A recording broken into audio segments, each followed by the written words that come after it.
I guess the first part of it is to discuss the fact that you make decisions and that you have to make decisions. People don't really like making decisions.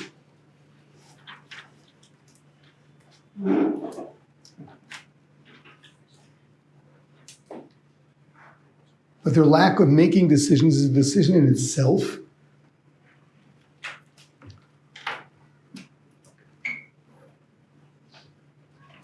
Which means that people either operate on inertia and just continue doing what they've been doing without really thinking, or take orders from people around them. It's convenient to be able to blame things on parents.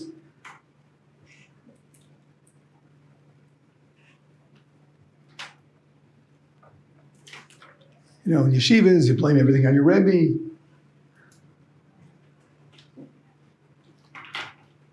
But ultimately, there is nobody responsible for your life other than yourself.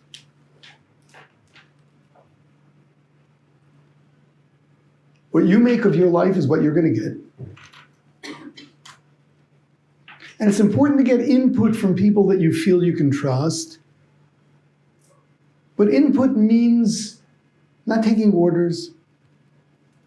Input means you think it through, take it seriously, but only you have to decide.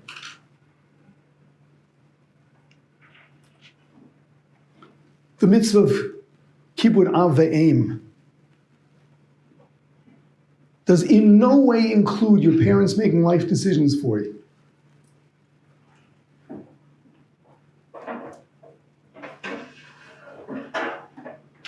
It's interesting.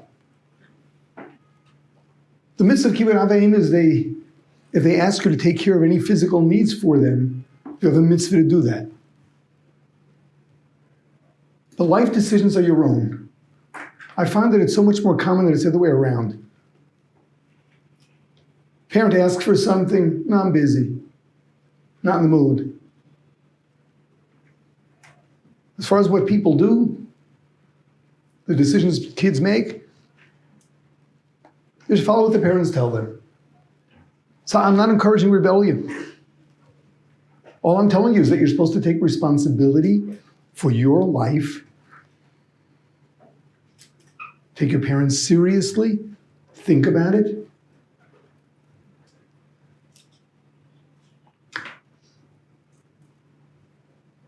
But ultimately, you've got to decide. You're the one that's going to be stuck with your decisions.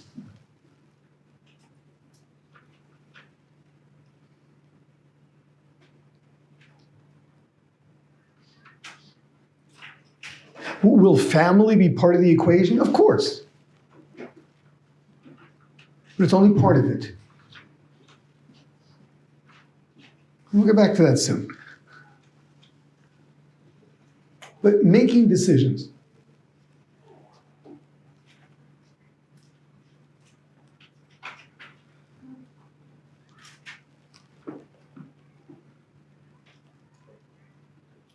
What do you really want to make of your life?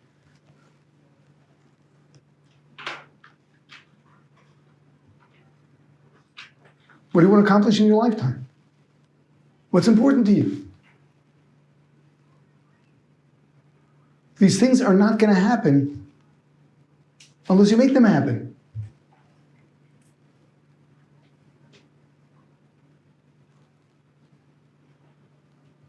That's number one. You got to choose, you got to make decisions.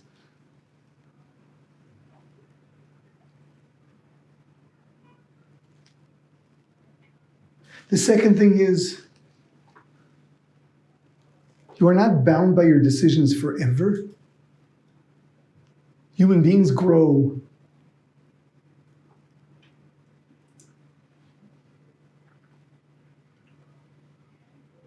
I would hope that as you go through life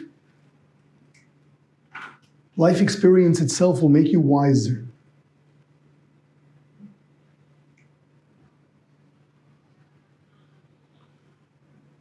If you find yourself stuck because you made a decision, you have to really ask yourself, do I have to be stuck with it?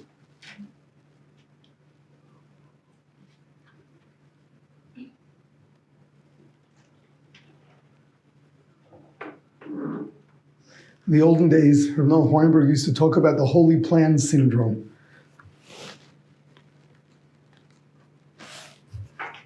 In the early days of the Tshuva movement, so, there were backpackers, we're talking about the late 60s, the 70s. There were backpackers traveling the world.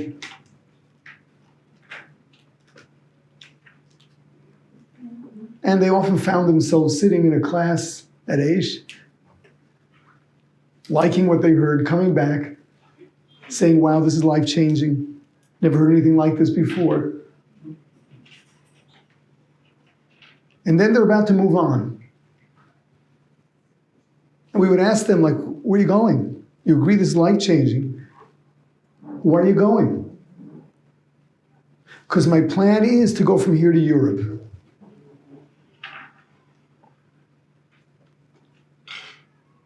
All right. You made that plan before you came here. Why are you bound by it? Because I planned to. It was my plan.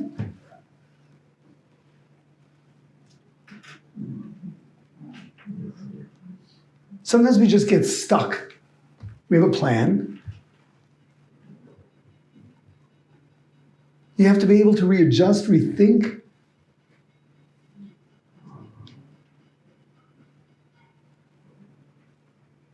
Don't be stuck.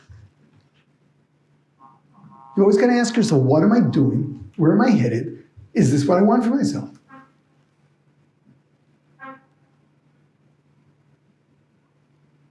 But of course, try to make the right decision in the first place so that you're going to have to not find a way to bail out later.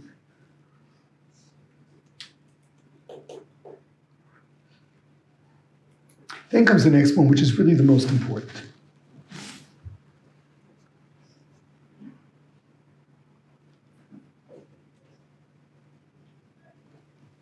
We find in the Torah the story of Yaakov and Esav. Esav is hungry.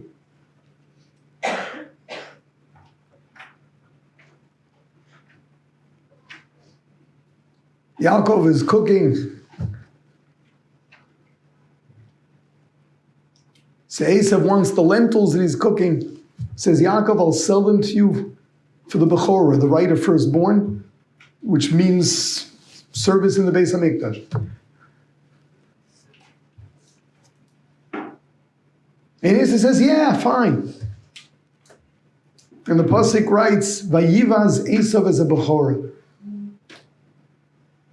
Esav made nothing of his Bechorah. Look, he just set a price on it.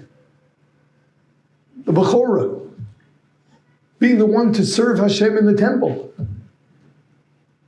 It's worth a bowl of lentils.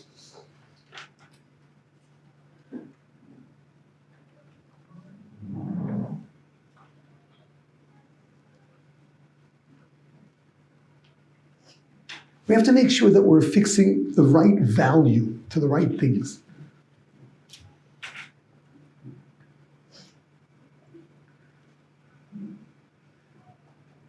I remember as a little kid, I believe I was in 4th grade, but the story went all over the place. A first grader shows up with a gold watch. There's a woman's one yet too. Obviously he had his mother's watch. So the first grade Rebbe asked, where'd you get this? I got it from Shmuley. Shmuley gave it to you? No, he sold it to me. For my treat. So of course he goes to Shmuley. Where'd you get the watch from? Oh, I bought it from the house. The Rebbe calls up the mother. What time is it? Oh, and don't worry, we have it. The moral of the story is, when you're immature, you sell a gold watch for a treat.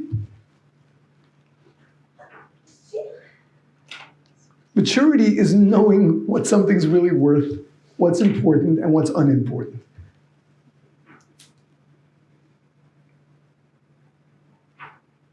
Listen, you can't have everything in life. Everything comes at the expense of something else. And you have to set priorities. You have to know what is important and what is secondary.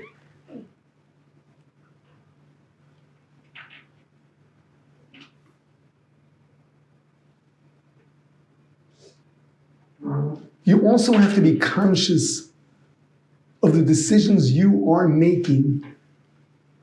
It's important to really articulate, like speak it out, so that you can hear whether or not it makes sense.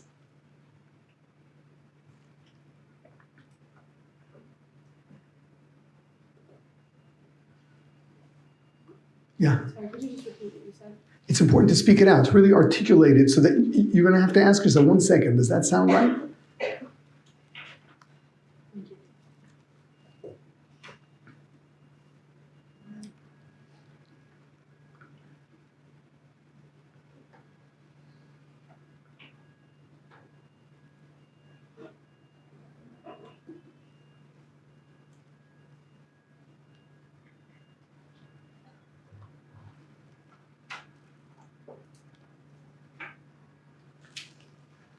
I don't know if I ever shared with you the story of the taxi driver.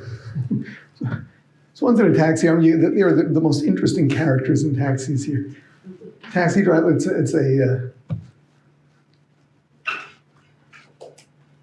going a little out of style because they're on the phone all the time.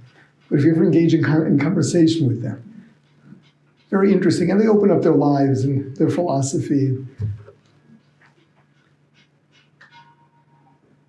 And the one's in a taxi, and the driver says, Rabbi, I got to ask you something. He said, I'm a taxi driver. I didn't own my taxi. The amount I paid for renting the taxi, the actual car, ate up that, between that and taxes, the amount I was getting, my income was really very low. I struggled for so many years. Now, there's already an older guy. So he said, I had a happy family. I have a wife, kids, grandchildren. I met this woman. She's younger. And she told me that if I leave my wife and marry her, she'll buy me a taxi of my own. So I agreed. The taxi I'm in now, I bought this. I made up some story, told my wife, I'm not happy with Shalom Bayis. I'm fed up with this marriage. So my wife said, go Gesundheit. You want to go? Go. So we filed papers in the Beis Din, and we're going through the process now. And now I'm wondering, something's not right. The problem is if I change my mind now, I'm stuck with this taxi, I'm going to have to pay for it. I don't have the money. What do I do?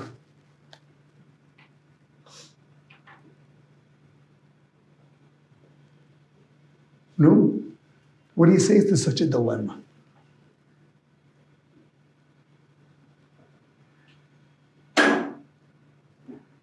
What should he do? Rip up his papers, apologize to his wife, and if he has to spend the rest of his life working to pay off this taxi, it's worth it. What's wrong with you? Your taxi is more important than your family?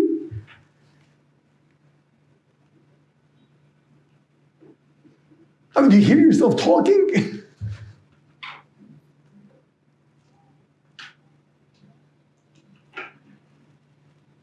So most normal human beings don't make such decisions, but they make similar ones.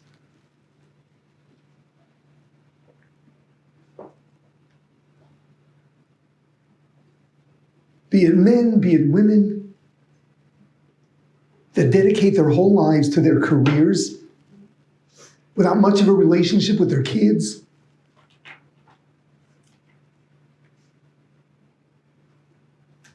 starts with childcare. And basically for most of their kids, their youth, their adolescence, there's not much of a relationship with their parents. Shabbos, they're dead tired. They work so hard all week. Yom Tov, you go to a hotel. Does a family ever really get to bond? Do you know your kids all together? You ask these people, say it in so many words, my career is more important to me than my kids. No, who's going to say such a thing? What normal human being is going to say such a thing? But that's what they're deciding. That's what they're choosing.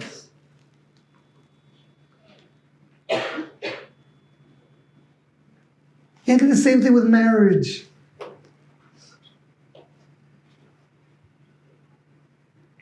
Be it husbands, be it wives, be it both of them,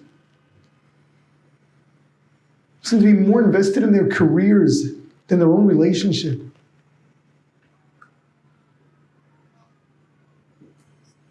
Is that what they want? Is that what they think? Is that what they think a marriage is supposed to look like?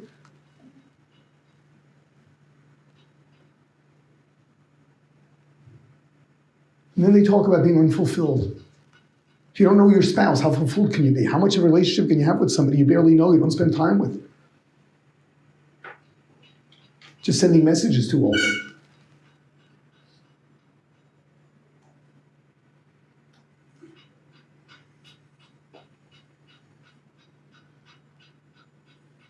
People make ridiculous decisions if they'd only articulate, if they'd only say straight out,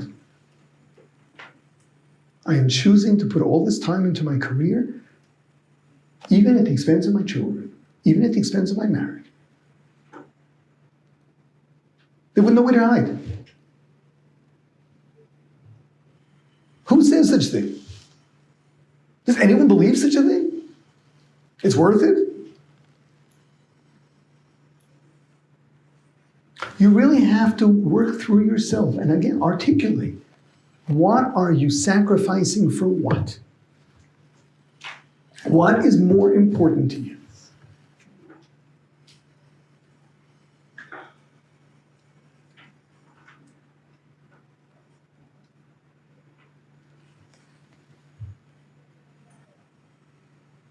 What's with your values? What does your Judaism mean to you?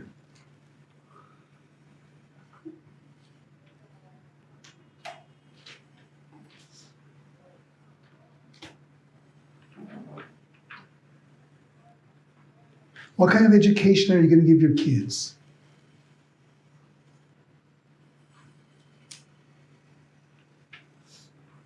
What's more important, that your kids go to Harvard or that they marry Jewish?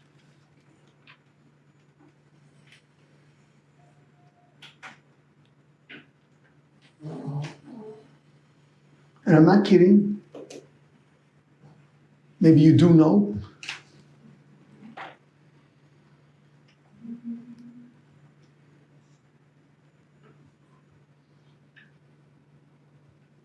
Of the modern Orthodox kids that end up in secular universities, the intermarriage rate is approaching that of the non-frum.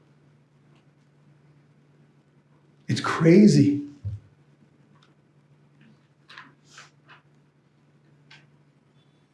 You cannot take for granted that all your friends are going to marry Jewish.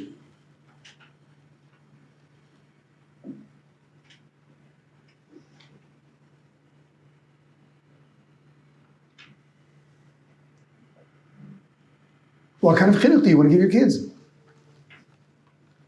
What are the priorities? Do you want them to be taught? What are the priorities that you want them to see at home?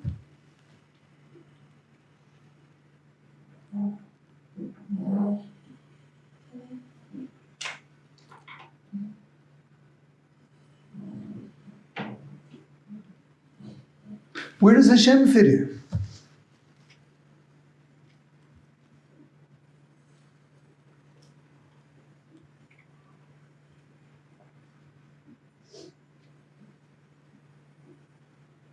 Which then takes us to the next part.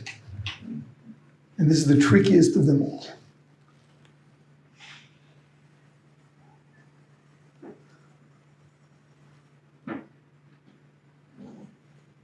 We read in the Chumash, Adam HaRishon ate of the tree, he ate of the Eitz Hadas, turned himself into a mortal. Why did he do that for?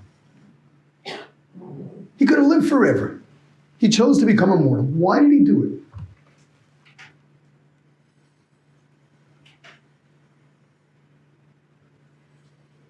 So we understand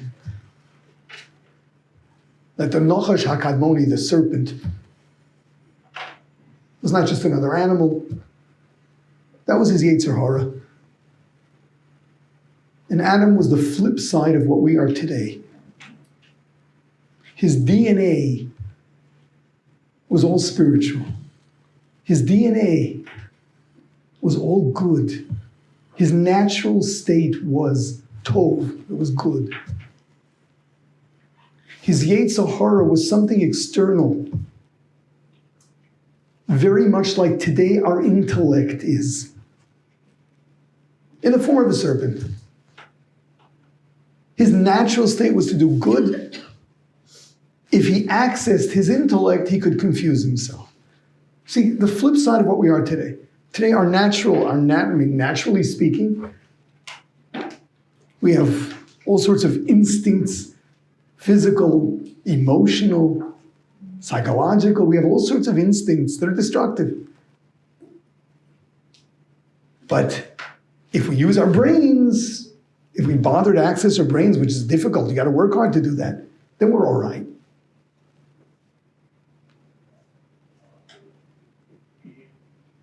Adam was the exact opposite. His natural state was good.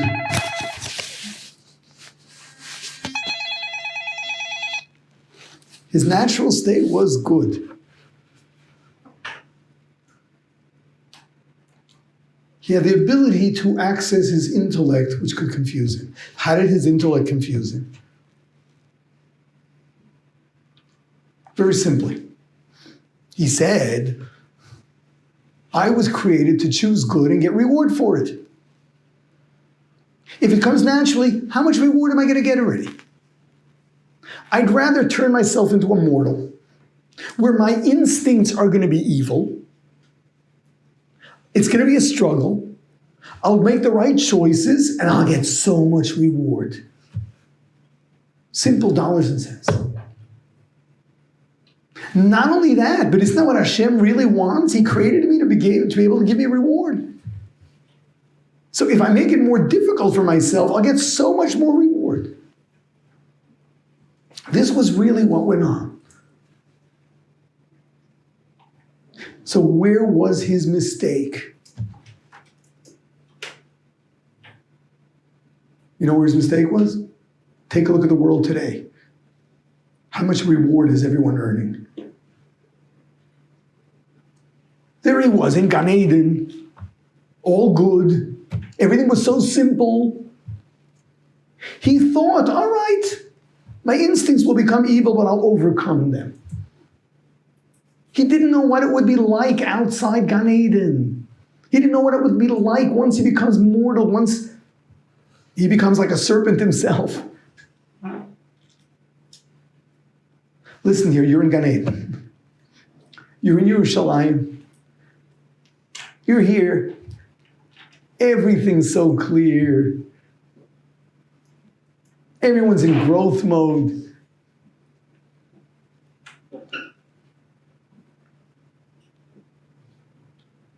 If you don't understand what it's like when you leave, if you don't understand that the environment's going to be different, growth is barely heard of, if you don't understand that the social pressure will be in the opposite direction, there'll be a lot of pressure from all sides.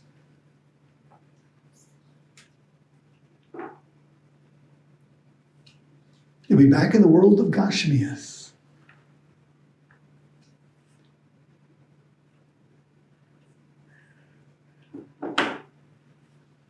If you make decisions with the assumption that you're always going to maintain the clarity you have here, and therefore you're safe wherever you go and whatever you do, you're being naive. It's going to be a big challenge. You got to position yourself in places where you'll have a support system for the things that you now know are important before you start forgetting.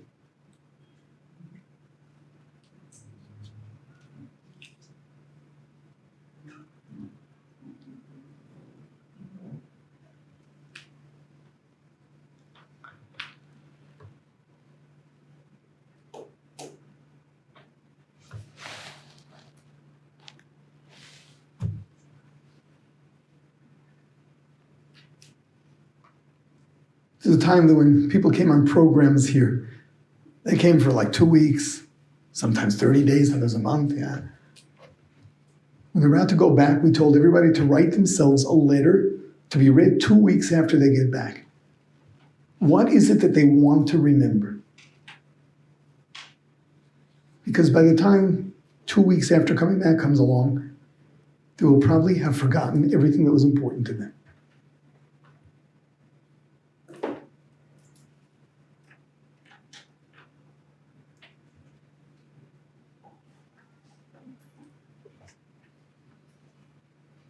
You've been in for a year. I hope it's going to take longer than 2 weeks before you start forgetting. I don't know if you have to write yourself letters, but certainly when you're making your decisions now, when you think about what you want to do, where you want to be, get it straight. It's not going to be the same. It's not going to be the same. Everything's going to be so fuzzy, so hazy. It's not going to be clear anymore. The things that are just so simple to you now, eventually you're just going to get lost in that whole mass of confusion out there. When you're surrounded with people who more often than not make crazy decisions.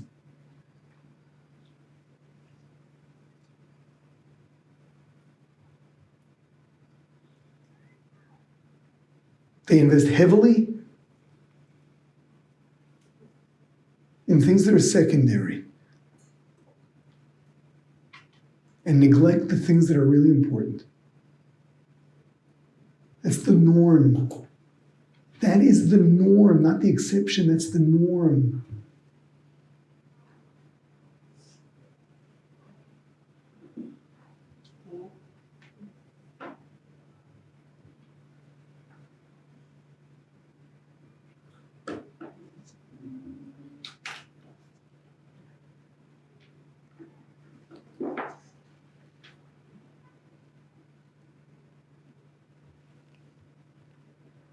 Very important that you come back with a very clear list of priorities of what's important to you.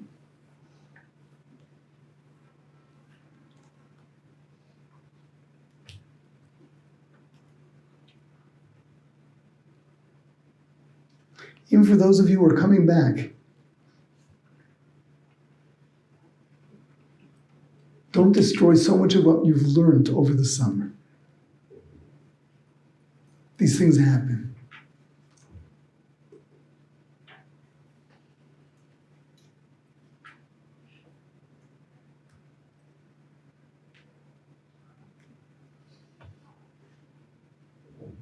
Probably the most important decision that you're going to have to make that will have the most far-reaching effect on your whole life is whom to marry. Don't forget priorities.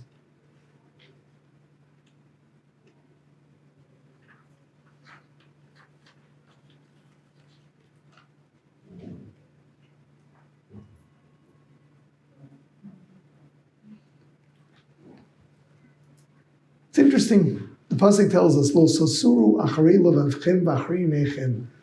Don't follow your hearts and your eyes. Your eyes, perhaps I understand, that's superficial. But your heart, wouldn't you say the most sacred thing to a person is his feelings? Don't follow your heart?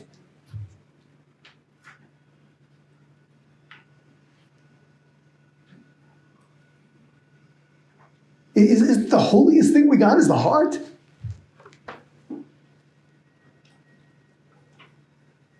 Don't follow your heart.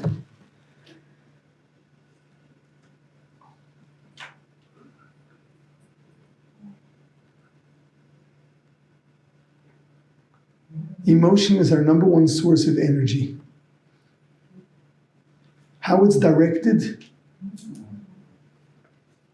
that's not initiated in the heart.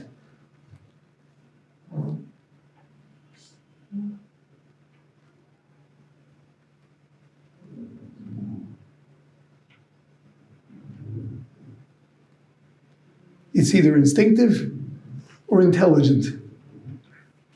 Don't follow your heart means don't allow your instincts to capture your heart.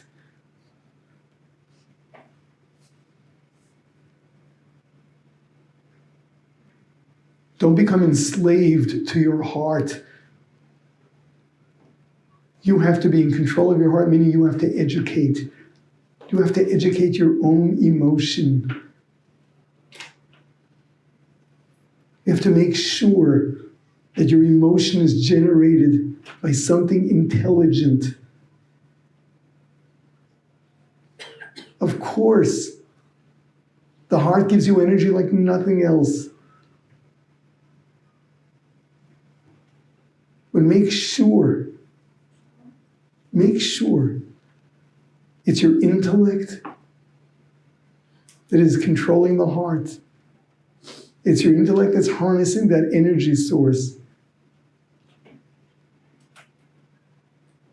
You're getting excited over things that are intelligent, not things that are meaningless.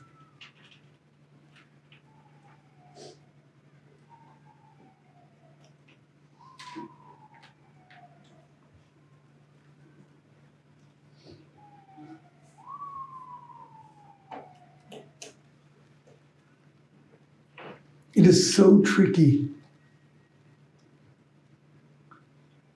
Human beings can be so deceptive.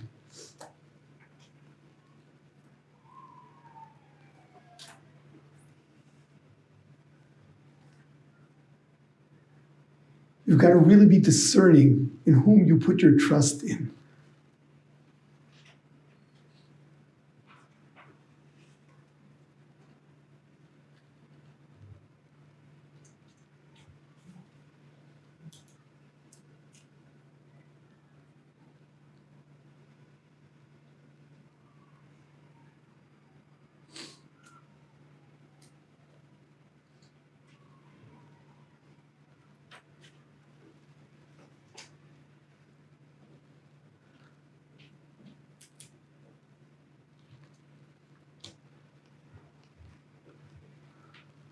Just because someone puts on a good act because they're trying to impress you, that doesn't mean they're good.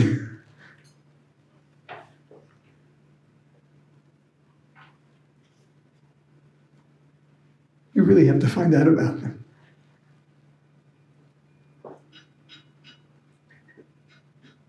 You got to really know what they stand for.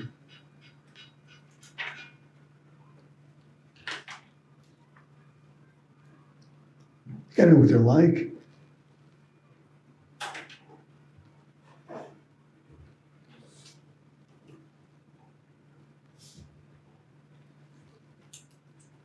Who are their friends? What kind of people do they hang out with? What do they do? What are their priorities?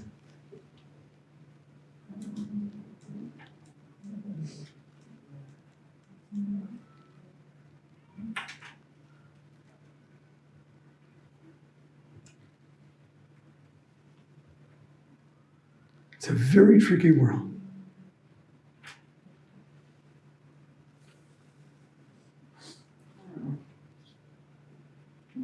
Make intelligent decisions. Use your brains.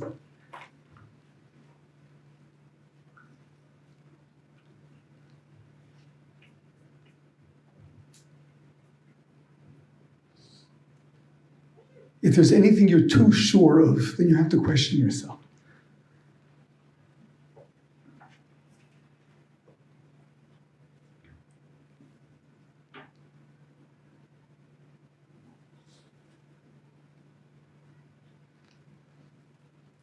Yeah. What does the Rosh Yeshiva recommend to do if you think that something is an intelligent decision and you're using your brain, but someone else involved in the decision does not think that that's an intelligent decision? Hear them out, see if it makes sense to you. But at the end of the day, it's you who has to decide. Because you're going to suffer the consequences, not anybody else.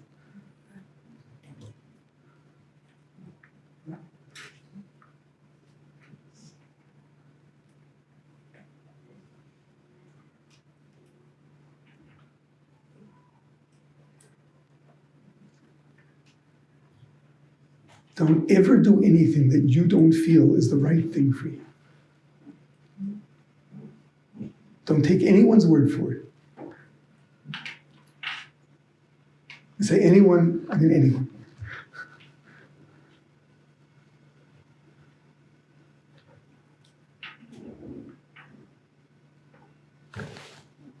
Yeah, I have to leave time for questions. No questions? Come on. Yeah. The part where you said, if there's anything you're too sure of in yourself, you should question. What do you mean by it? When you think intelligently, there are always two sides, and one has to win. When there's no other side, something's wrong. There's a halacha in the Sanhedrin. If someone is accused of murder, we believe in capital punishment. If the entire Sanhedrin votes that he is guilty, he is innocent.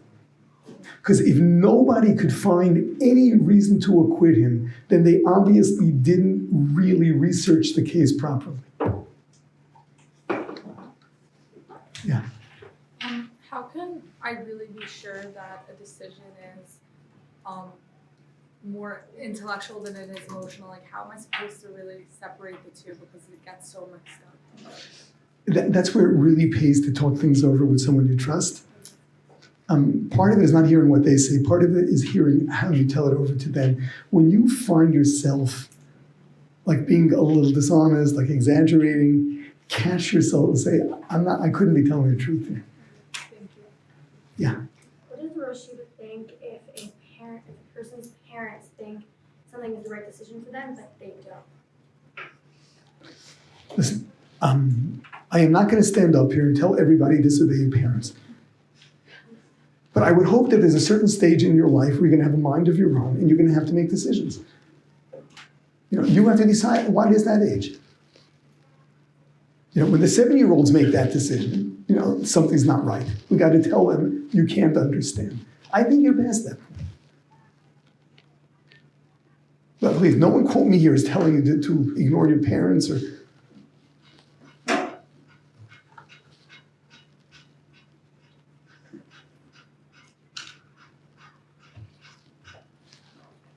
Yeah. Listen, you don't have to think of questions just for the sake of asking. But if everything's clear, okay? Yeah. What are some factors that can help you decide between two good decisions?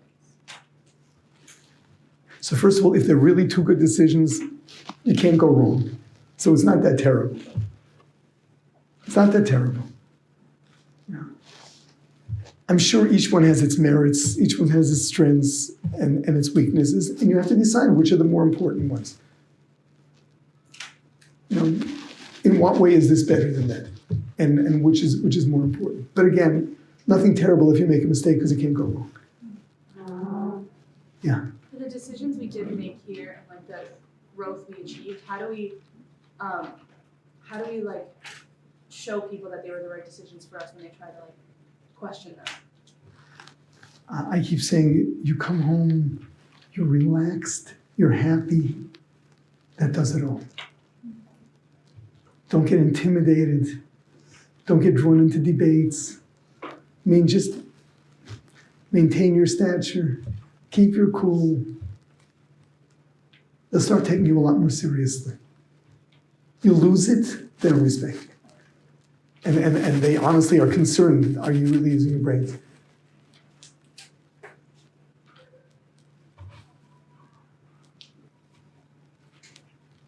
Okay, all right, yeah, good luck.